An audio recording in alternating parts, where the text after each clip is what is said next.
హి ఓం నమ శివాయ్. ఓం నమ శివాయ్. ఓం శ్రీ భద్రకాళీ సమేత వీరభద్రస్వామిని నమో నమః. మాతృ పితృభ్యో నమః. ఆచార్య అతిథిభ్యో నమః. శ్రీమాత లలితా త్రిపుర సుందరయే నమో నమః. శివశక్తి స్వరూపులారా, మనం హైందవ సనాతన ధర్మం ఆచరిస్తూ ఉన్నాం. ప్రతిదానికి దైవికంగా విశ్వాసంతో ఉంటాం. భోజనం చేయాలంటే వారం చూస్తాం, స్నానం చేయాలంటే సమయం చూస్తాం. ప్రతిదానికి దేవత యొక్క అనుగ్రహంతో ముడిపడి ఉన్నది మన జీవితం. ఏదైనా తీర్థయాత్రలకు వెళ్ళాలి అంటే అదే విదేశాల్లో అయితే పబ్బులని, క్లబ్లని, టూరిజం ప్లేస్లని తిరుగుతూ ఉంటారు. కానీ భారతీయ సంస్కృతిలో టూరిజం కూడా భక్తి శ్రద్ధలతో కూడి ఉంటుంది, తీర్థయాత్రలతో చేస్తారు. అటువంటి భారతదేశంలో మనం పుట్టి ఉన్నాం కాబట్టి ధార్మికంగా శక్తివంతంగా ఉండగలం. ఏదైనా కష్టాలు వస్తాయి, అది కర్మానుగుణంగా వస్తాయి. జీవులకు కష్టాలు రెండు రకాలుగా వస్తాయి. ఒకటి ప్రారంధము, ఒకటి స్వయంకృత అపరాధం. స్వయంకృత అపరాధమునకు ఏ దేవత ఏమీ చేయజాలదు. గాని ప్రారంధంలో వచ్చే కష్టములకు దేవతలు మార్గము చూపించగలరు. కేవలం మార్గమే చూపించగలరు. ఏ దేవత కూడా మీ కర్మను తీసుకునే శక్తి ఆ శివుడికి సైతం లేదు, శక్తికి సైతం లేదు. మీ కర్మ నువ్వే అనుభవించాలి. కాకపోతే ఆ కర్మని విసులుబాటు కల్పించే మార్గాలు చూపిస్తాడు గురువు. దేవత అనుసంధానకర్తగా ఉంటుంది. అర్థమైంది కదా? ఒక ఉపాధి. మీ కర్మను తొలగించుకోవడం కోసం దేవత ఆరాధన, భగవంతుడు అనేది ఒక ఉపాధి మాత్రమే. ఏ దేవత కూడా నీ కర్మ ఊసు పట్టదు. నీ కర్మను భరించే శక్తి ఏ దేవతకి లేదు. దీన్ని మీరు అర్థం చేసుకోవాలి. ఎందుకంటే భగవాన్ శ్రీకృష్ణుడి పక్కన ఉన్నప్పుడే పాండవులు కర్మ అనుభవించారు. రాముడికి పెళ్ళాడిని చేతే కర్మ అనుభవించింది. మనమంతా దీన్ని మీరు అర్థం చేసుకోండి. అర్థమైంది కదా? ఏదో దేవుడికి మొక్కేస్తే కర్మలన్నీ తీసుకుని వెళ్ళిపోతాడని ఎప్పుడు కూడా భావన చేయవద్దు. గాని కొన్ని ఉపాధుల వలన కర్మ తగ్గే అవకాశాలు ఎక్కువగా ఉంటాయి. తప్పనిసరి ఆ దేవత యొక్క చర్యల వలన మన కర్మలు సుగమం అంటే సహజం అవుతాయి.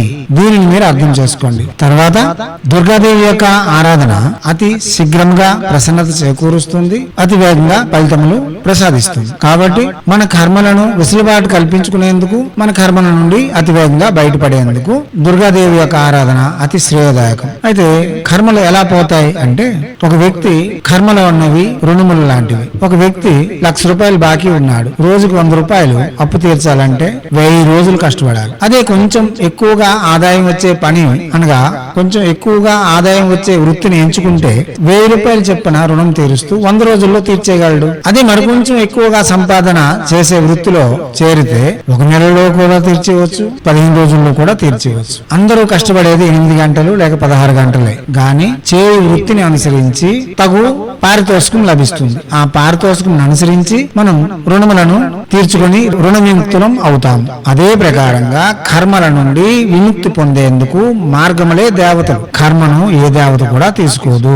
అర్థమైంది కదా? అయితే ఈ విషయంలో ప్రథమ వరుసలో ఉండేది శ్రీ చాముండేశ్వరి దేవి, దుర్గాదేవి. మనం పదే చెబుతుంటాం, పూర్తిగా నిమ్న స్థితిలో ఉండి అధ్వానంలో ఉంటూ చీకటి బతుకులు బతికే వాళ్ళు కేవలం కాళీమాతని ఆరాధన చేయాలి. ఆమె అతివేగంగా ప్రసన్నత చేకూరుస్తుంది. కొంచెం తన కాలుపై తను నిలబడి తన కష్టంతో తను జీవించి తన కష్టమును ద్వారా తన పిల్లలను పోషించుకోగల సమర్థులు దుర్గాదేవిని పూజించాలి. మహావైభవంగా ఏసీ రూముల్లో పడుకొని కార్ల మీద తిరిగే వాళ్ళు, హుందాగా ఉండేవాళ్ళు, పట్టు చీరలు కట్టుకుని నగలు అలంకరించుకునే వాళ్ళు లలితాదేవిని పూజించాలి. మహా వైభవంగా ఉండే వాళ్ళు కాళీమాతను పూజించిన, పూర్తిగా దుర్గతిలో ఉండే వాళ్ళు లలితాదేవిని పూజించిన నీటిలో పోసిన పన్నీరే అవుతుంది. దీనిలో ఎటువంటి ఫలితాలు ఉండవు. దీనిని అనుసరించి మీరు గమనించవలసి ఉంటుంది. మీ స్థాయిని అనుసరించి సినిమాకి వెళ్తే ఎలాగైతే ABC కేటగిరీలు ఉంటాయో, మనం బస్ ఎక్కినా ట్రైన్ ఎక్కినా ఎలాగైతే స్థాయిలు అనుసరించి ఉంటాయో,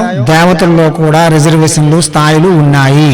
అది తెలుసుకుంటే అతి సునాయాసంగా మీరు బయటపడగలరు. ఒకే దేవత పార్వతీదేవి యొక్క 3 రూపములు అయినప్పటికీ కాళీమాత నిమ్న స్థితిలో ఉండేవారికి అతి వేగంగా ప్రసన్నత చేకూరుస్తుంది. మధ్యమ స్థితిలో ఉండేవారికి చాముండేశ్వరి లేక దుర్గా, ఉచ్చ స్థితిలో ఉండేవారికి అనగా దివ్యంగా జీవించే వాళ్ళకి లలితాదేవి యొక్క ఆరాధన చేయాలి. అయితే మనం మధ్యమంలో ఉన్నాం కదా, దుర్గాదేవి యొక్క ఆరాధన గురించి చెప్పుకుందాం. కొన్ని పరిహారాలు చెప్పుకుందాం. దివత్మ స్వరూపులారా, ఒక యజమాని యొక్క అనుగ్రహం వలన నీవు ఒక యజమాని దగ్గర చేరుకున్నావు.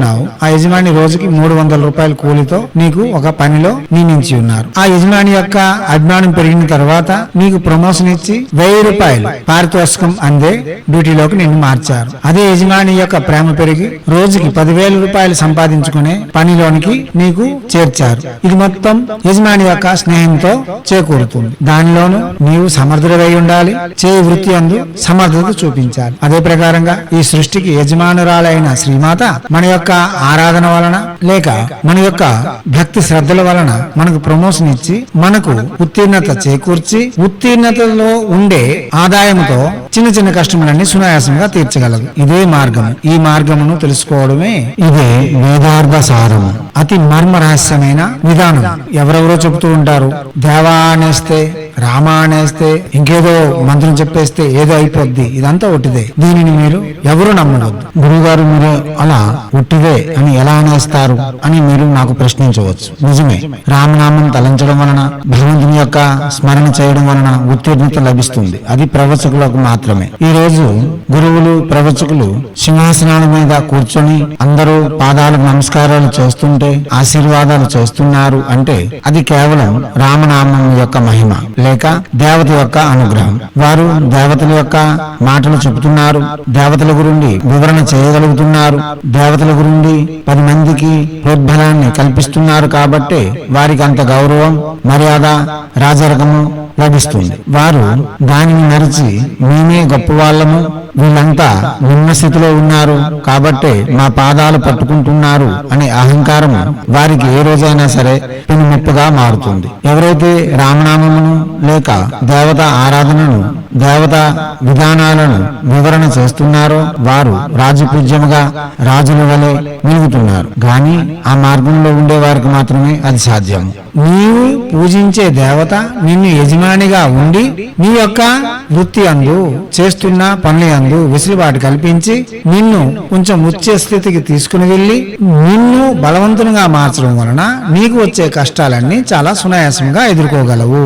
ఒక మహావీరుడు త్రిశూలమును తన ఒంట్లో గుచ్చుకున్న యుద్ధాన్ని ఆపుకుంటా చేయగలడు. అదే మనలాంటి వాళ్ళం చిన్న ముళ్ళు గుచ్చుకుంటే అక్కడే ఉండిపోతాం. ఎందుకు? అక్కడ ధీరత్వము సమర్థత దేవత యొక్క అనుగ్రహం వలన వచ్చాయి. ఇక్కడ కూడా సమస్యలను ఎదుర్కొనేందుకు తగు విధముగా శక్తివంతులుగాను ధీరులుగా మారేందుకు మనం దేవత యొక్క ఆరాధన చేస్తున్నాం. గాని ఏ దేవత కూడా మన వద్దకు వచ్చి మన కర్మలు అయితే తీసుకోదు. మన కర్మను మనమే అనుభవించాలి. దానికోసం మనం శక్తివంతులుగా మారాలి, యోగ్యవంతులుగా మారాలి, అయోగ్యులుగా ఉండిపోవద్దు. అయోగ్యులుగా ఉండడమే కర్మ అనుభవించడానికి సంసిద్ధంగా ఉన్నావు అని అర్థం. యోగ్యత పెంచుకోవడం, జ్ఞానమును పెంచుకోవడం, విజ్ఞానంతో మెలగడం అన్నది కర్మను సునాయాసం చేసుకోవడం గాని కర్మను వదలగొట్టుకోవడం అయితే కాదు. అర్థమైంది కదా? అయితే ఇప్పుడు దుర్గాదేవి విషయంలో చెప్పుకుందాం. అంటే దుర్గాదేవి యొక్క ఆరాధన ప్రతిరోజు చేయడం, మననం చేసుకోవడం, ఏదైనా ఒక మంత్ర జపం చేసుకోవడం అన్నిటికంటే సునాయాసమైనది దుర్గాదేవి యొక్క పూజ. నీవు ఎలా పిలిచినా పలుకుతుంది. అందరూ అంటారు వినాయకుడు చాలా మంచి దేవుడు, చిన్నపిల్లలు ఎలా పిలిచినా పలుకుతాడని. గాని అంతకంటే సూక్ష్మమైన దేవత దుర్గాదేవి. పామరులు సైతం, అక్షరం కూడా రాని పామరులు సైతం, అడవిలో ఉండే వివస్త్రులు సైతం, అంటే బట్ట కట్టుకోవడం కూడా తెలియని వారు కూడా దుర్గాదేవిని పూజిస్తూ ఉంటారు. ఆమె యొక్క కరుణా కటాక్షాలు అలా ఉంటాయి. కాబట్టి యథాశక్తి ఆవిడ్ని ఆరాధన చేయడం, చీర, గాజులు, రవిక, ఎర్రని పువ్వులు, చిన్న పూసల దండ, అద్దము, పైన చిన్న బరిణ, కొంచెం సింధూరము ఇవన్నీ సంగ్రహించి ఎవరికైనా ముత్తైదవకు అంటే కన్యా ముత్తైదవ అయితే చాలా మంచిది. ఎవరైనా పుణ్యస్త్రీ ఆమె కూడా సంతానవతి అయి ఉండాలి. పుత్ర సంతానవతి అయితే ఇంకా మంచిది. పిల్లలు కూడా చిన్నవాళ్ళుగా ఉండేటప్పుడు ఇస్తే దుర్గాదేవి గాను మనం భావన చేసి ఆమెకు దానం ఇస్తే దాని వలన మనలోని శక్తి సామర్థ్యాలు పెరుగుతాయి, కార్యములందు విజయములు చేకూరుతాయి, ధైర్య సాహసోపేతమైన జీవితం కొనసాగించగలం. అదే ప్రకారంగా మన యొక్క స్థితిగతులు విపత్కర పరిణామాలకు దారి తీసినప్పుడు, మనకి ఎటువంటి దారి దొరకనప్పుడు శ్రీ దుర్గాదేవి యొక్క మందిరమునకు వెళ్లి 14 రోజులు ప్రదోష సమయంలో చిన్న నేయి ఒత్తితో దీపం వెలిగించడం, పసుపు రంగు గుడ్డలో చందనము, పసుపు, కుంకుమ పొడి చల్లి దానిపై ప్రమిదను ఉంచి నేతితో, ఆవు నేతితో లేక కొబ్బరి నూనెతో అంటే 2 ఒత్తులు వేసి, 2 ఒత్తులు అంటే 2 వైపులు కాదు, 2 ఒత్తులు కలిపి ఒక ఒత్తిగా చేసి తూర్పు అభిముఖంగా దీపారాధన చేసి ఆ దీపమునకు 14 సార్లు ప్రదక్షిణ చేయాలి. లేదా దుర్గమ్మ యొక్క మందిరమునకైనా సరే 14 సార్లు ప్రదక్షిణ చేస్తే మీకు తెలిసిన మంత్రం ఏదైనా చెప్పుకోవచ్చు. లేక ఓం హ్రీం దుమ్ దుర్గాయై నమః అని మంత్ర జపం చేసి కూడా మనం దుర్గాదేవి యొక్క అనుగ్రహంతో ఎటువంటి విపత్కర పరిణామాల నుండైనా సరే అతి సునాయాసంగా బయటపడవచ్చు. అదే ప్రకారంగా దివ్యత్వం స్వరూపులారా మరికొన్ని పరిహారములు చెప్పుకున్నాం.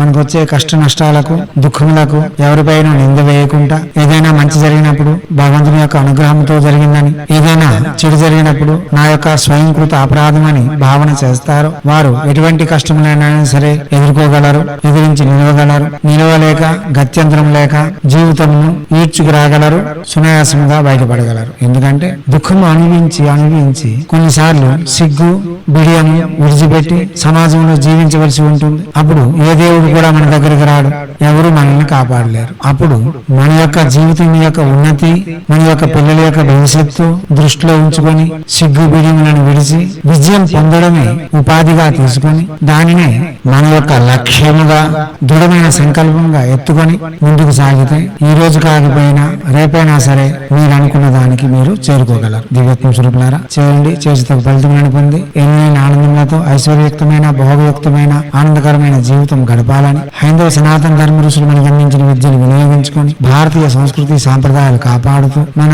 ఆచారాలలో వస్తున్న పర్వదినాలలోనూ తీర్థయాత్రలలోనూ ఉన్న మర్మ రహస్యాలను ప్రపంచానికి వెలుగెత్తి చాటేందుకు మీ వంతుగా కృషి చేయాలని కోరుతూ ఎప్పుడూ మీ సేవలో రత్నశ్రీ హిందూ సేవ సమాజ్ ఆచార్య భీమ్ సింగ్ రవికుమార్ ఆఫ్ నిఖిలానంద సాగర్ మహారాజ్.